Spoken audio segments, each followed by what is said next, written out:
from the great state of Kentucky, please give a warm welcome to Senator Rand Paul.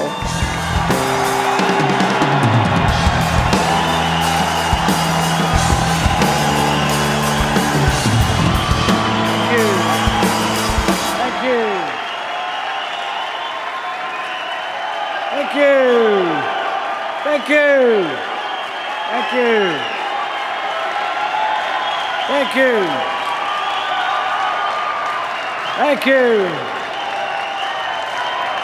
Thank you, Kentucky. Thank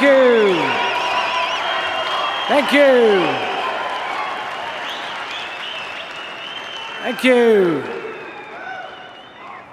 You know, when the Supreme Court upheld Obamacare, the first words out of my mouth were, I still think it's unconstitutional.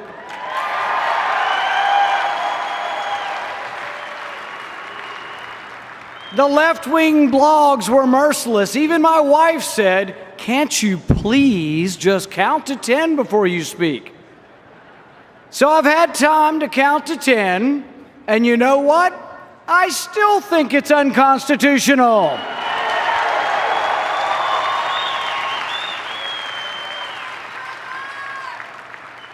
Do you think Justice Scalia and Justice Thomas have changed their mind? I think if James Madison himself, the father of the Constitution, were here today, he would agree with me. The whole damn thing is still unconstitutional.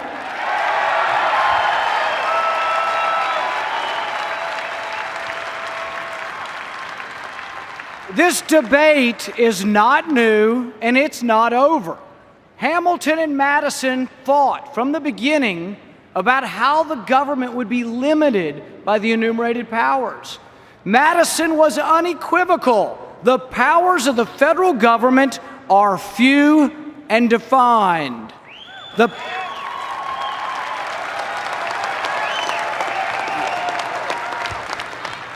power to tax and spend is restricted by the enumerated powers.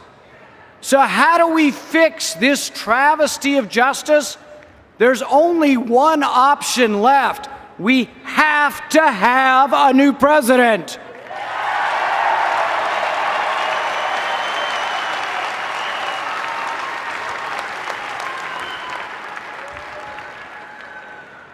When I heard the current president say, "You didn't build that," I was first insulted, then I was angered, and then I was saddened that anyone in our country, much less the President of the United States, believes that roads create business success and not the other way around.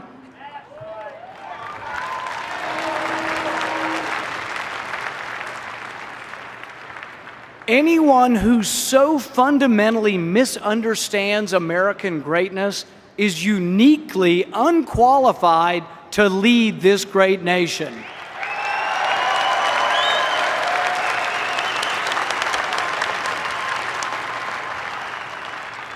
The great and abiding lesson of American history, particularly the Cold War, is that the engine of capitalism, the individual, is mightier than any collective. American inventiveness and desire to build developed because we were guaranteed the right to own our success. For most of our history, no one dared tell Americans, "You didn't build that." In Bowling Green, Kentucky, the Tang family owns the Great American Donut Shop. Their family fled war-torn Cambodia to come to this country. My kids and I love to eat donuts, so we go there frequently.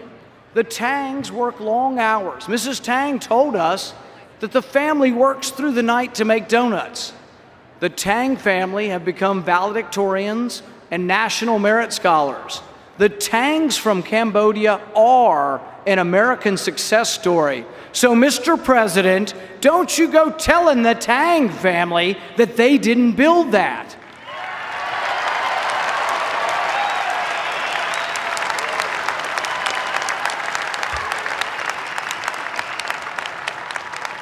When you say they didn't build it, you insult each and every American who ever got up at the crack of dawn.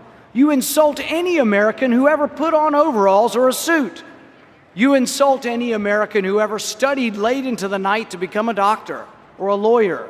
You insult the dishwasher, the cook, the waitress. You insult anyone who has ever dragged themselves out of bed to strive for something better for themselves and their children. My great-grandfather, like many, came to this country in search of the American dream. No sooner had he stepped off the boat than his father died. He arrived in Pittsburgh as a teenager with nothing, not a penny. He found the American dream, not great wealth, but a bit of property in a new land that gave him hope for his children. In America, as opposed to the old country, success was based on merit. Probably America's greatest asset was that for the first time, success was not based on who you were, but what you did.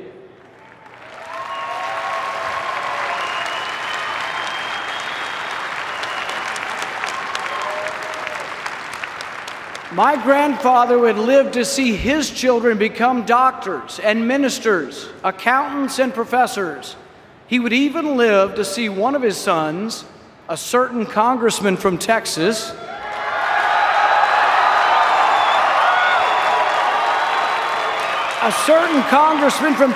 run for the presidency of the United States.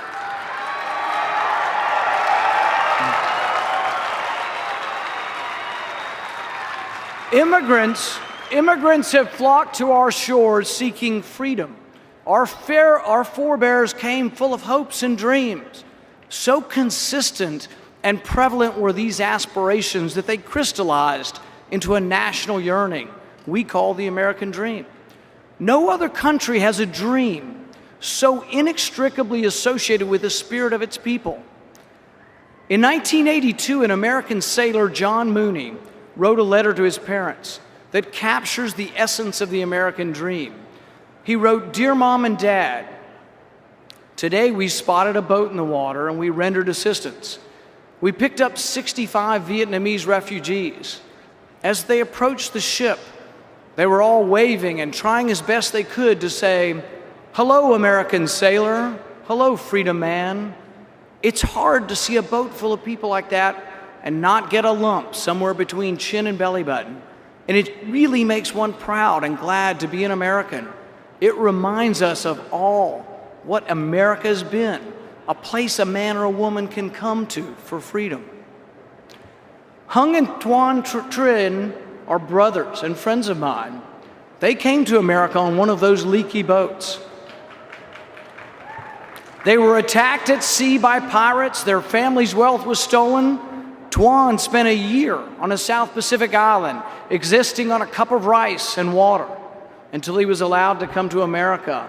Now both of these men and their family are proud Americans. Hung owns his own business, and Tuan manages a large company. They are the American dream. So, Mr. President, don't go telling the Trinh family you didn't build that.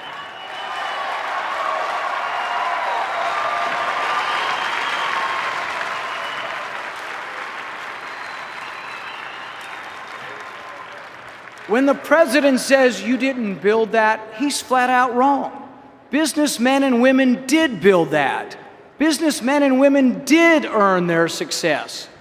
Without the success of American business, we wouldn't have any roads, bridges, or schools. Mr. President, you say the rich must pay their fair share, but when you seek to punish the rich, the jobs that are lost are those of the poor and the middle class.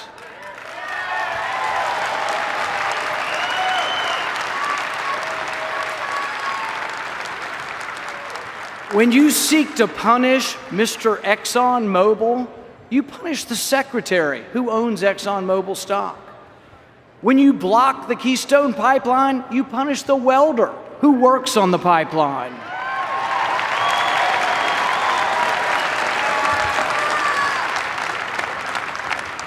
Our nation faces a crisis, America wavers. Unfortunately, we are one of a select group of countries whose debt now equals their gross domestic product. The Republic of Washington and Jefferson is now in danger of becoming the democracy of debt and despair. Our great nation is coming apart at the seams, and the president just seems to point fingers and blame others. President Obama's administration will add nearly $6 trillion to our national debt in just one term.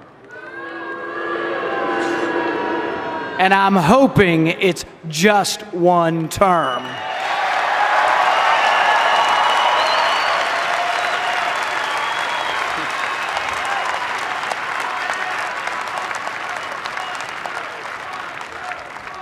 This explosion of debt is unconscionable and unsustainable. Mr. President, we will not let you bankrupt this great nation.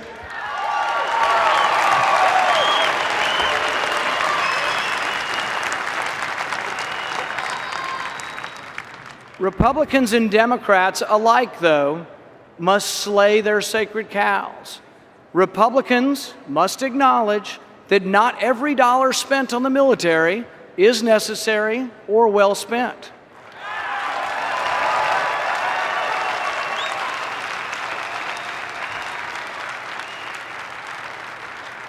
Democrats must admit that domestic welfare and entitlements must be reformed.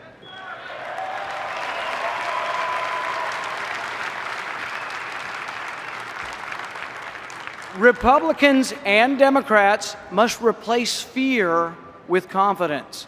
Confidence that no terrorist and no country will ever conquer us if we remain steadfast to the principles of our founding documents.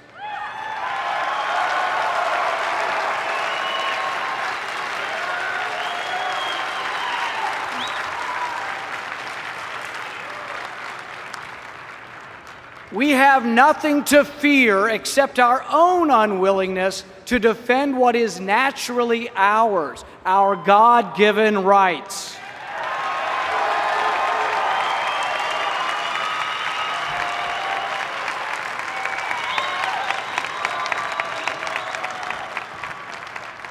We have nothing to fear that should cause us to forget or relinquish our rights as free men and women.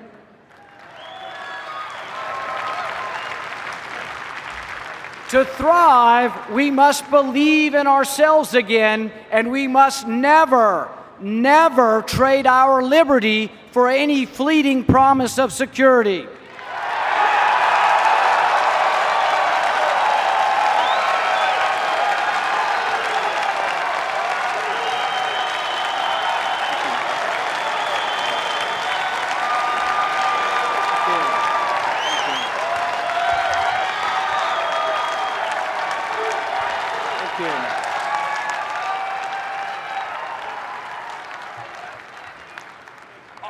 Author Paul Kenger writes of a brisk evening in a small town in Illinois. Returning home from a basketball game at the YMCA, an 11-year-old boy is stunned by the sight of his father, sprawled out in the snow on the front porch. He was drunk, his son would later remember, dead to the world, crucified. The dad's hair was soaked with melted snow, matted against his reddened face. The boy stood over his father for a minute or two. He simply wanted to let himself in the door and pretend his dad wasn't there. Instead, he grabbed a fistful of overcoat and he heaved his dad into the bedroom away from the weather's harm and the neighbor's attention. This young boy would become the man, Ronald Reagan.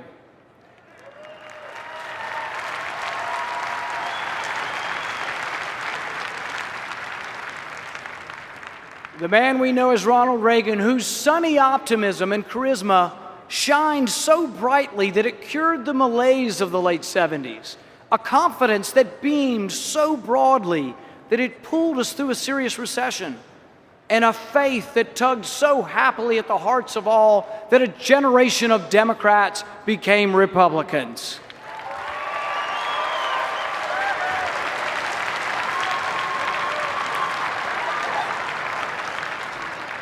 The American dream is that any among us could become the next Thomas Edison, the next Henry Ford, the next Ronald Reagan. But to lead us forward away from this looming debt crisis, it will take someone who believes in America's greatness, who believes in and can articulate the American dream, someone who has created jobs, someone who understands and appreciates what makes America great, someone who will lead our party and our nation forward. I believe that someone is our nominee, Governor Mitt Romney.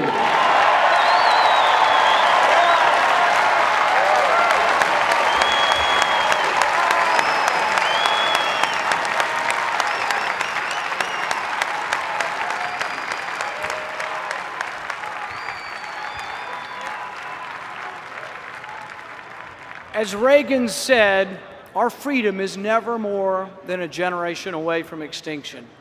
If our freedom is taken, the American dream will wither and die.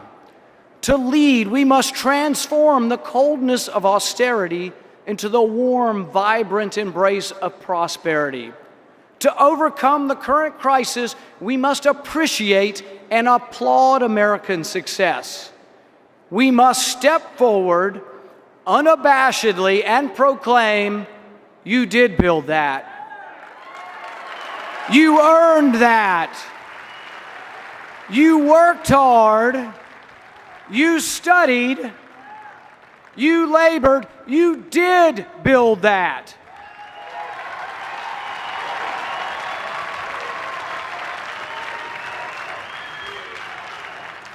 And you deserve America's undying gratitude, for you, the individual, are the engine of America's greatness. Thank you.